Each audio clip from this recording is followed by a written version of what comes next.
There is something about the early hours of the morning in a place like the Ohio River Valley that feels completely removed from everything the modern world has convinced itself it needs. The air before sunrise sits heavy and still. The trees don't move. The river doesn't rush. It just moves, slowly, like something with no particular destination in mind. And if you had stood on the bank of that river sometime around the year 1803, the year Ohio became the 17th state in the Union, you would have felt exactly that same stillness, the same quiet. Nothing about that morning would have rushed you anywhere. The American frontier at the turn of the 19th century was not the dramatic gun-blazing landscape that paintings and novels later made it out to be. It was mostly just long days of walking, long evenings of firelight, long nights of listening to insects. Settlers moving westward from Pennsylvania and Virginia and the Carolinas didn't move quickly. They moved the way rivers move, following the path of least resistance, pausing wherever the land seemed to offer something worth stopping for. A good tree line, a slow bend in a creek, soil that turned dark when you dug into it.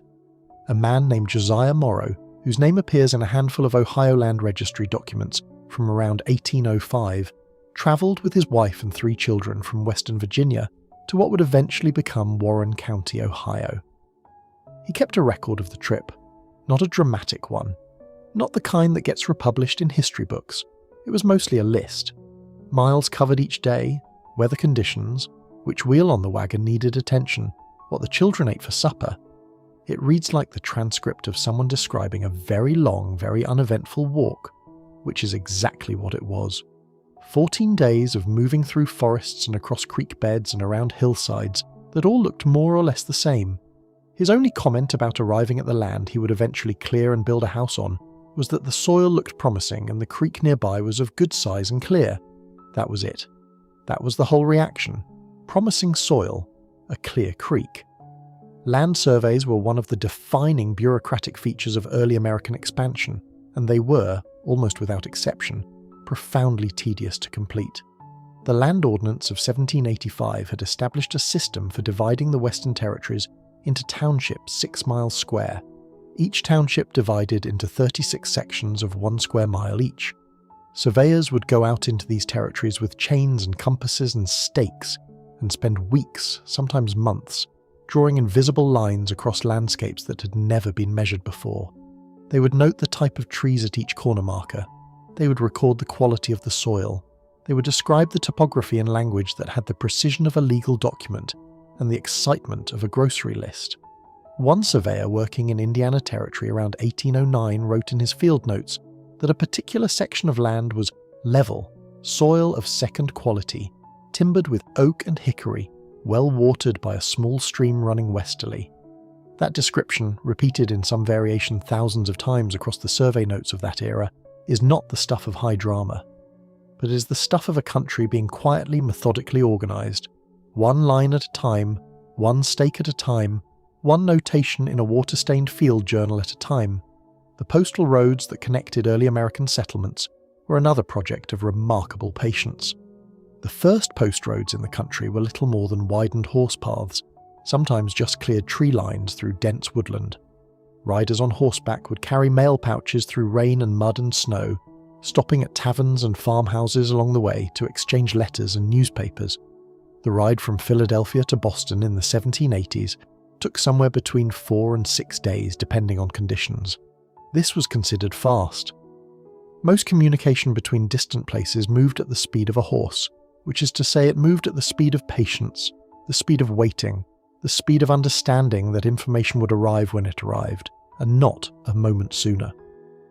Benjamin Hazard, a postal rider who covered a route between Hartford, Connecticut and Providence, Rhode Island, in the early 1790s, apparently made the same journey so many times that he could have done it in his sleep. In a letter he wrote to a cousin in 1793, he described the route in exhaustive, soporific detail. The particular mud consistency of a low stretch near Plainfield after autumn rains. The family of geese that lived near a pond outside Canterbury and always startled his horse in the same place.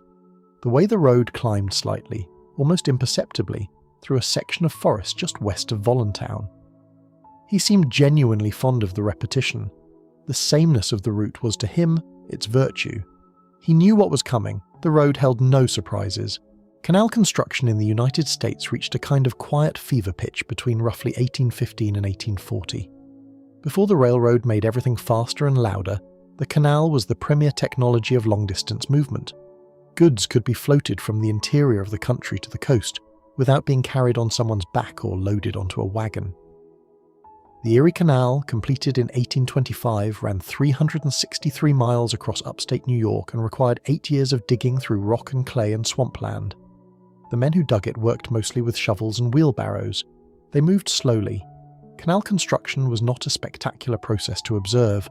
It was mostly men digging dirt day after day, making a trench slightly longer than it had been the day before. The pace of travel on the finished canals was equally unhurried. Canal boats were pulled by mules walking along a towpath beside the water. They moved at roughly 4 miles per hour.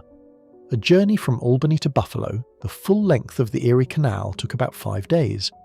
Passengers on canal packets would sit on the decks in the evenings and watch the landscape pass. Not roll past, not blur past the way things do on a train, just pass. Slowly. Farmland and woodlots and small villages appearing in the distance, and then being alongside you, and then drifting behind. The sound was mostly water against the hull and the soft thudding of mule hooves on the packed earth of the towpath. A traveller named Caroline Gilman described a canal journey through New York State in the late 1820s in terms that were almost meditative. The sky in the evenings, she wrote, went through gradations of colour so gradual that you could never quite say exactly when the orange stopped and the grey began. The boat made almost no noise. The mules plodded. The water accepted the hull without protest. She said that after 2 days on the canal, she found herself sleeping better than she had in years. Something about the pace of it, she wrote, relieved the mind of its habit of hurrying. The great iron furnaces of Pennsylvania's Juniata region operated for decades in the mid-1800s with a kind of steady, round-the-clock monotony that shaped entire communities. An iron furnace once lit could not be allowed to go out. It burned continuously, sometimes for years, its fire fed by a rotating team of workers who loaded in charcoal and iron, ore and limestone on a constant cycle.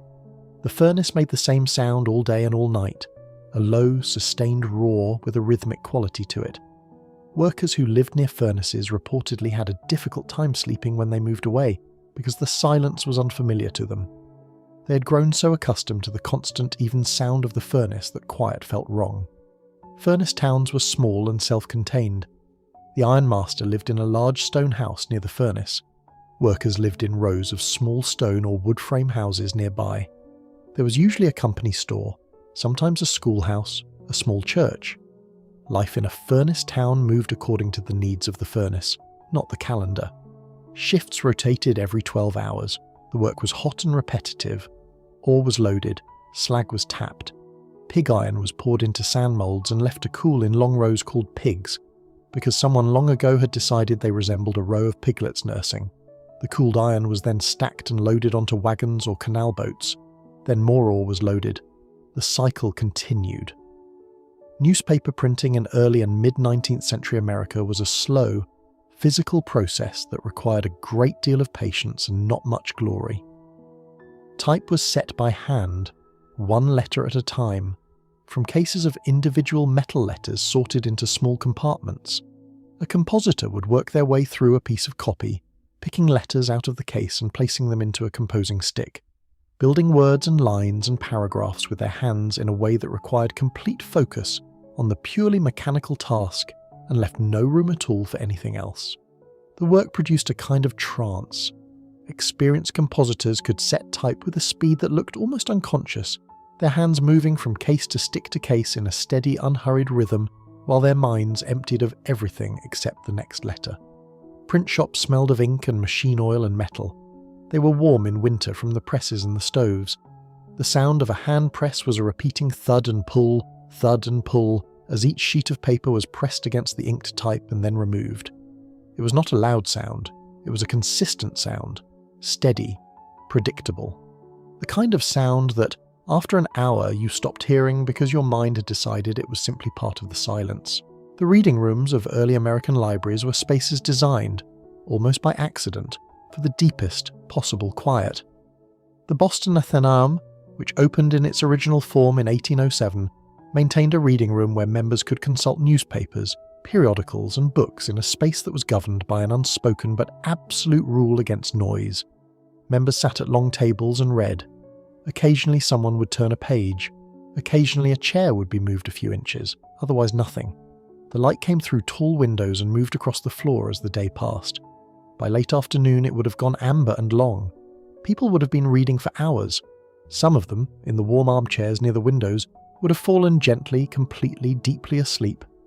The agricultural calendar of pre-industrial America moved in rhythms that were deeply tied to light and season. Planting came in spring, after the ground thawed. Cultivation and tending continued through the long days of summer. Harvest came in autumn, then winter, with its shortened days and its long evenings, when the work that could be done outdoors was finished and families gathered indoors around fireplaces and did the work that could be done by lamplight. Mending, spinning, reading. For those who had books, the evenings were not silent. There was the crackling of fires, the wind outside, the occasional settling sound of a timber frame house responding to temperature changes. But they were slow. There was no particular reason to rush through them. The night was long, the morning was far away. Whatever needed doing could be done a little at a time. Winter in New England farming communities was the quietest season. Snow muffled sound. Roads became nearly impassable. People stayed close to home. A farmer might spend entire weeks without travelling more than a mile from his house. Days were short. Chores were few compared to the rest of the year. There was wood to split and animals to feed and water to carry, but these things did not consume the whole day. The rest of the day was available for whatever a person wished to do with it. Many people, it seems, simply rested. The body, which had worked hard from April through November, was allowed to slow down, to recover, to exist without particular purpose for a few months. Quaker meetings, which were a regular feature of religious life in Pennsylvania, New Jersey, and parts of the mid-Atlantic states throughout the 18th and 19th centuries, were organized around silence in a way that was unlike almost any other religious practice in American life. Participants would gather in a plain meeting house, sit down on wooden benches, and wait. There was no minister, no sermon typically, no organized music. People sat and were quiet and waited to feel moved to speak. Sometimes someone would speak, sometimes no one did. The whole meeting would pass in near total silence, with only the sounds of the building and the weather outside and the occasional shift of weight on a wooden bench. Meetings sometimes lasted 2 hours. People often reported feeling deeply rested afterward, despite the fact that they had done nothing at all except sit quietly in a room with other people who were also sitting quietly. A textile mill in Lowell, Massachusetts in the 1840s was a place of great noise and movement during the working hours of the day. The looms clattered, and the spindles turned, and the air was full of cotton fibre and the particular thunderous rhythm of hundreds of machines operating in the same building. But the boarding houses where the mill workers lived were organised around sleep in a way that reflected an understanding that rest was not optional. Curfews were strict. Rooms were shared, usually 2 to 4 workers per bed in some earlier arrangements. Later, 2 per room as conditions improved. Lights out was enforced. The mill required its workers to function the next morning, and functioning the next morning required sleep, and sleep required a time and a place and a consistent structure that the boarding house system, for all its restrictions, provided. The river towns of the Mississippi were defined by their relationship to a body of water that operated entirely on its own schedule. The river rose in spring with snowmelt from the north. It fell in late summer. It flooded when it chose to flood and receded when it was ready. Communities built along the river learned to live around these rhythms rather than against them. When the river was low, trade slowed. When it was high, careful navigation was required. The river did not negotiate. It did not adjust to the preferences of the people on its banks. The people adjusted to it. Over time, this produced a kind of patience that was almost structural, built into the way river communities organized their days. Mark Twain, who grew up in Hannibal, Missouri, and spent part of his early adult life as a riverboat pilot, described in his memoir of that period the particular silence of the river at certain times of night. The way sound carried differently across open water. The way the boat, moving through darkness with only a lantern at the bow, felt isolated from everything that existed on land. He described learning to read the river, to understand what a certain kind of ripple meant, what a particular colour of water indicated about the depth beneath it, what the movement of floating debris suggested about current and channel. This reading required total attention and total stillness of the body. You watched, you waited, you let the river tell you what it knew. The long halls of the Library of Congress, in the years after the institution had accumulated enough books and staff to operate as a genuine research library, were places where scholars and writers and politicians would go to spend entire days in quiet study.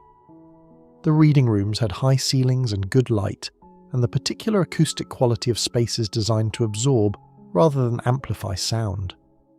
Visitors in the late 19th century described the experience of working there as something close to total absorption. Hours would pass. The light would change. The only sounds were pages turning and pens moving across paper, and the very occasional, very distant sound of someone walking through a corridor. There is something in all of this, in the canal boats and the furnace towns and the winter evenings and the meeting house silences and the river red at night, that reminds a person what a long, slow, quiet thing time actually is. Not the compressed, urgent, constantly interrupted thing it has become in the world of buzzing screens and arriving notifications and lists of things that need to be finished by the end of the day. Time, in the world of the early American Republic, was something you moved through at the speed of a mule pulling a canal boat, at the speed of a letter travelling by horseback through autumn mud, at the speed of a fire burning steadily through the night in a furnace that would still be burning the same way tomorrow morning and the morning after that. The whole country was being built, slowly and patiently, out of these small, unremarkable, almost entirely forgettable acts. A surveyor marking a corner post in a field in Indiana, a postal rider noting the geese by the pond for the 100th time, a compositor picking a lowercase letter E out of a wooden case and placing it in a composing stick, a family sitting by a fire in February with nowhere to be until the snow melted and the ground thawed and spring came back around again the way it always did.